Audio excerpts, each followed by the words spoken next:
Hi, we're the Rices. We've been married for 12 years. We have 6 kids from the ages of 9 to 0, and we're full of passion to raise a household that serves and honors the Lord. And we want to encourage others to do the same.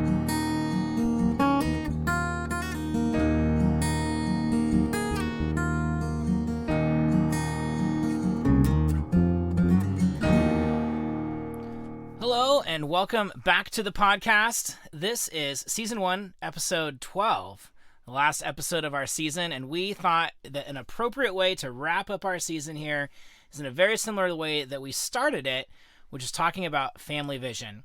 But today we want to really talk about specifically what practical impact your family vision has on your day-to-day life. So if you haven't listened to our podcast about family vision and how to develop a family vision, then we would highly encourage you to listen to that. But today, like Darren said, we kind of want to give you a taste of what the practicalness of having a family vision means for your family. Yeah, how does it affect your money? How does it affect the way that you develop your house, your property, your calendar? What is the real rubber meets the road impact of your family vision? And the great news is, as you develop your family vision and then you do those things like to talk about money or to talk about where you're living or any of those things, your calendar, whatever it is, everything kind of goes through the funnel of your family vision. Yeah, here's our conviction. We should really have an expressed family vision, right? That keeps us on the trajectory of our family being focused where we want to be heading. But our conviction is also that family vision should be the lens through which all decisions are made. And remember, as we developed this family vision, we developed it first and foremost with a biblical foundation. Right, a biblical worldview, developing a foundation of what the vision is for your family's impact for the kingdom of God. And then we get to apply that to every part of our life. So we've talked about these things a little bit briefly before, but we want to talk today specifically about how we spend our money, how we choose where to live, what is important to us in our living space, in our house, what we do with our time, and how we approach tasks or projects. So let's look at the first that Darren mentioned about money. Money is neither good or bad, right? It's right. Amoral. Yes, money is amoral. The love of money right. is evil and sinful, right? But money itself is amoral. So how we choose to spend our money, though, and how we view our money, that is where we need to align it with our family vision. Right. So, I have confessed before that I am the spender of this relationship of Darren and I. And when I find something that's over our $50 threshold, which is kind of just like our minimum of, hey, we should probably do a check-in and make sure it's okay that we're spending this type of money. Which is every time I spend money. Yeah, because all men things are very expensive. But so we do this check-in, and what really, ultimately Darren is so good. First, because he loves to say yes to me whenever I have a big plan or thought or thing I want to get. I mean, she makes wise decisions. Yeah. But what his go-to and our go-to is like, okay, we'll be purchasing this item fit with our family vision. Talk to me about it. I'm on your team. I'm okay with spending the money if it fits with our family vision. Yeah, help me understand why. Help me understand what's the impact of this thing. What does it do that we don't have now? Is it a gadgety thing that is just looks enticing, or is it really something that is going to increase the efficiency or the ease or the trajectory of us being able to align our teaching or align our activities with what our vision for our family is? Right. Is it building value, or is it just being a consumer of whatever the item is? So that's kind of like an example of money. Now, we want to share a story with you guys a little bit about where we chose to live, because this is kind of a big topic in our Rice world. Yeah, and some people have even said we are in the midst of, in our nation, what they call the Great Migration, where there's just so much moving from state to state, from city to country, and so many impactful things to consider when you're considering where to live. And I think the important thing is twofold here. One, for us to kind of share a little bit to say, for us, it was really important that we grow our independence of relying on systems and cities and economic infrastructure. And it was also really important to us that we develop a family team atmosphere, that we're doing hard work together that we can have ownership of in our family. And then it's really important to us to make sure that those things all together are leaving a legacy for our kids in the future. And so those things had a big impact on where we chose to live and where we're building our house in Idaho. But we've had really great conversations with people who say, hey, for our family vision, we really feel called to live in this city or in this town or in this area and not to move, because that is what's in alignment with our family vision and where we're called to ministry and what we're called to do. And so there's a very big impact where we're not saying that our choice is the right choice for each family, and we've said that before, but we do think that it's important that you, when you've talked about your family vision, that then you do the best that you can to be moving your family towards having a place to live that equips you well to align with that family vision. Right. And it's so awesome because God has made us all different, but with the same biblical foundation. Right. And I think that when we talk about like our convictions are not commandments, that's saying this is what the Lord has placed on us as a calling that he has for our family, but that each family has to bring to the Lord in prayer and in submission what callings that they feel the Lord's calling them to. Yeah, so just some examples, right? So you make sure that we've talked about having that your vision aligns with where you're choosing to live and where you're moving towards. But if your sole reason on why you live where you live is because that's where your job is, well, that is good to provide for your family. But there is other opportunities, most likely, where you could consider moving jobs in order to align the rest of your household living situation better to your family vision. Or people talk about moving. Well, I just want to move to XYZ because there's this there. You know, well, is that this part of your family vision? Right. Well, the beach is there. Is that right. Your family vision? Or the sun always shines there? Is that key to your family vision? And it might be. Yeah. It doesn't preclude those things from being important factors, but we just challenge you, don't get in the I'm stuck here because mentality. Right. And don't get in the mentality that it's all my problems are going to be fixed if I move there mentality. Because now I think neither of those things are true. But if your family vision is biblical and you align your mobility and your living with that vision, then you're on the right track to really accelerate and flourish your family culture. Let's talk quickly about our time. Our time is so precious, and there's so many good things out there to occupy our time with, right? So many good things. I mean, some bad things too. Oh, yeah. But a lot of good.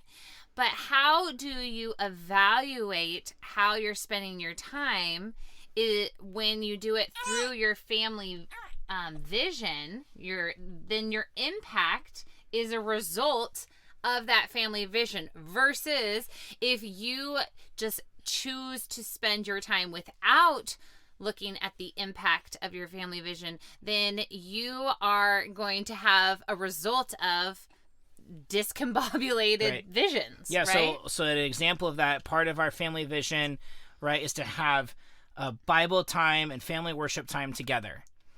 And that is good. We've talked about you can do it in the morning, you can do it in the evening, you can mix it up, whatever works for your family schedule.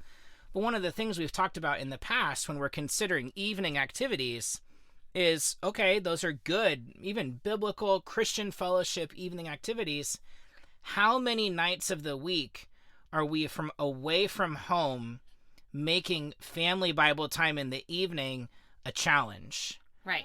That's a huge impact. And so you have to make sure that as you're filling your calendar, that you're not accidentally bumping out the things that don't seem like events, but that are really integral to your family vision and the culture of your family that you're wanting to develop. Right. And this family vision and the impact of it goes so far, as we've talked about already, like money, location of living, what's important, what to do with your time, but it also even goes into the small physical things, like what's important in your actual house, right? Here's a funny story about Darren and I. When we were first married, I don't know, I had a different type of decorating style than I do now. And Darren very kindly, and I think maybe I even asked you, like, what makes you feel like most at peace in a home, right? Mm-hmm. And he, shared with me, he's like, when there's less stuff. Right? Basically. Less stuff on the walls, less stuff on the tables, less stuff. And it's so funny that things, even like physical items, if they don't match with your family vision, they can actually be distracting from your family vision. Yeah, say your family vision is to just have a really wonderful time sitting around the dinner table together. But if your practicality of just the way you laid your home out doesn't allow you all to sit at the table together for a family meal, then the layout of your home itself is just impacting your ability to carry out your family vision. Right? I mean, like, you all probably could just quickly relate. If you wanted to have conversation at the dinner table, then a simple thing you probably need to remove is your phones. Right. Like, that's something simple we can all relate to, but it goes even farther beyond that. Yeah, or if hospitality is part of your family vision, I know it's part of ours. If hospitality is part of your family vision and you want to be able to just encourage and fellowship with other believers and be a blessing to them, but you don't have an organization in your house that lends itself well to inviting people in, then even in a small space, like we did a lot of hospitality in our tiny, like, first apartment. Yeah. But we made it a place that was set up so that we could invite large groups of people in and pack them wall to wall, but yeah. It was a place that was just set up for hospitality in the main living area of the house.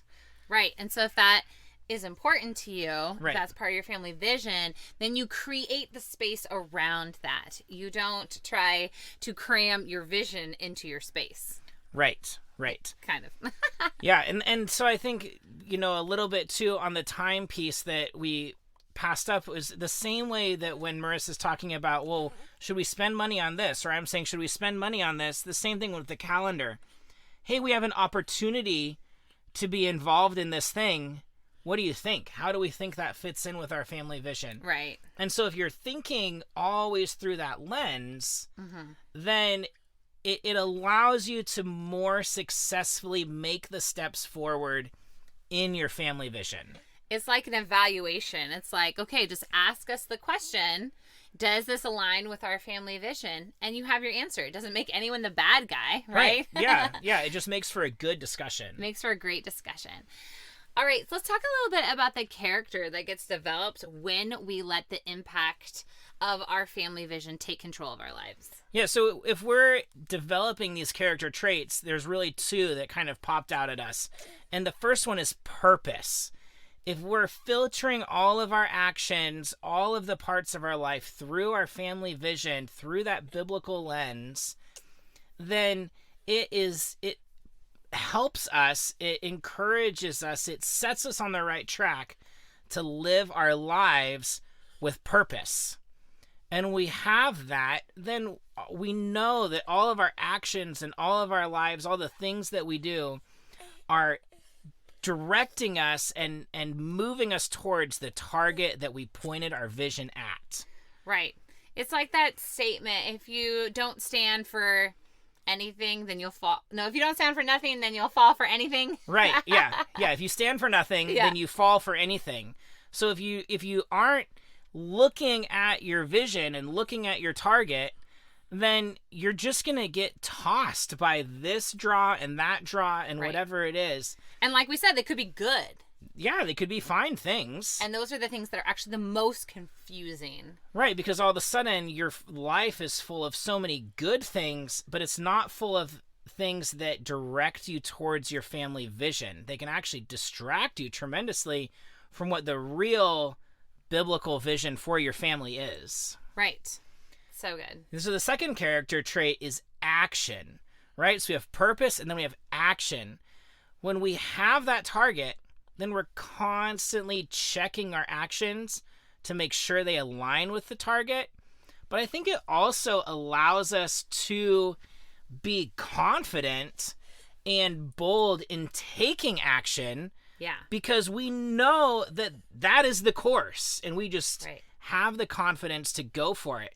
It was kind of a crazy situation when we took a random road trip through Idaho. We'd been talking about this family vision for a while. We knew that was our trajectory. We wanted to get there, not necessarily to Idaho, but to property. That was part of our vision. And I think having prayed about it and knowing that that was a part of our family vision, it gave us the confidence to just take action when the opportunity presented itself in front of us. And we didn't really hesitate a lot to take that action.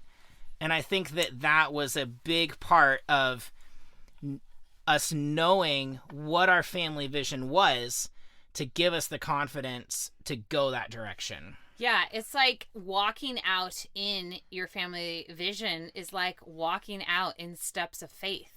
Yeah. You've prayed about this. You have, talked about this. You've obviously formed your family vision on a biblical worldview. And now it is time to take those steps. Like we had thought through and prayed about all the implications of moving out of state and moving to property and what was important, what wasn't important, and budgets and all of those things. We knew all of our information, and so then our vision was set so that we were ready to take the action. And let me tell you, it didn't mean that those steps were easy. No. It didn't mean that those steps, resulted in blessing right away. Right. Right? But when you have the confidence to walk out those steps because it is in alignment with your family vision, then you know and can walk confidently in that. Yeah, absolutely.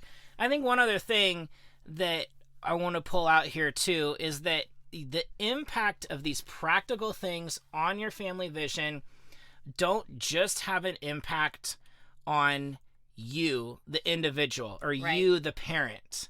These things, these actions that we take to move our family in the direction of the family vision have a generational impact. And we were just talking about this earlier today.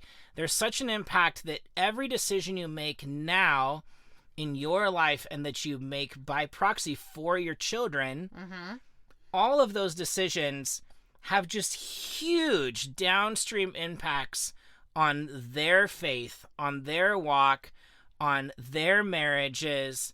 It's a generational impact. And it may seem out of bounds to be thinking about that when your kids are like 4, 5, 6 years old.